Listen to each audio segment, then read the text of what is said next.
So we're going to talk about having a sense of flow for this next one. I want you to think about the importance of breath here. Breath is something that it should always be flowing, but a lot of people tend to hold their breath, especially when they're exerting themselves. So do be careful that you're not doing that. So be mindful of your breath. Try to be present in mind and body. Try not to be distracted when you're doing these practices, because if you're paying attention to two different things, most people, vast majority of people, are not capable of multitasking. So you're going to do neither very well if you're trying to do two things at the same time. And certainly you're not going to get the kind of motor memory or muscle memory that you're looking for carryover. So basically you're working in vain because it's not going to stick not as likely to stick anyway. So pay attention to what you're doing, pay attention to your breath, focus on things you can control, like breathing and movement. And the combination of those things is really important and helps to kind of stick everything together. And so when you have flow, it's kind of like imagining music, how there's flow to music or poetry, and it's a lot easier to memorize and remember the lyrics to those things versus the words in, say, an instruction manual. Pretty hard to memorize something that's dry and has no flow. So that's what we want in our body too. We want to remember and be able to refine in real time and remember how we refined so that we can improve over time as we practice and have the greatest impact and efficacy of what you're doing there. Okay, so here we go. We're going to go through some simple flows for both the upper and lower body. So kind of a whole body thing. So I'm going to start here on the table.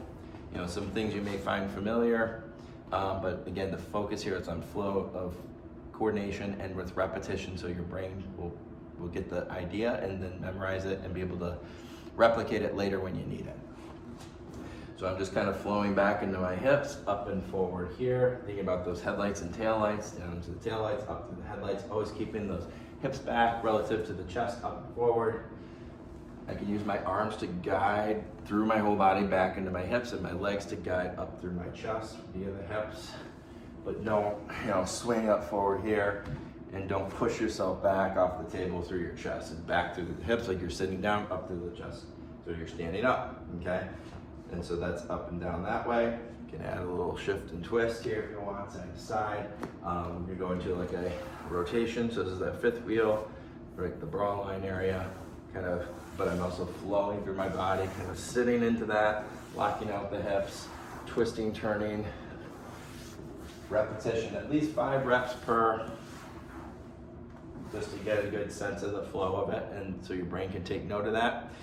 We can also kind of shift back and forth. I can bring my hands farther for more of a stretch up through here as I'm going, reaching to the left, kicking over to the right. I'm going to feel that on my right side, and when I kick over to the left and reach to the right, I'm going to feel it on my left side. So again, I can go back and forth, or I can just do 5 times one, 5 times the other, okay? Other things you can do, shoulders, kind of working through a flow there, okay? And then I can flow like on the wall.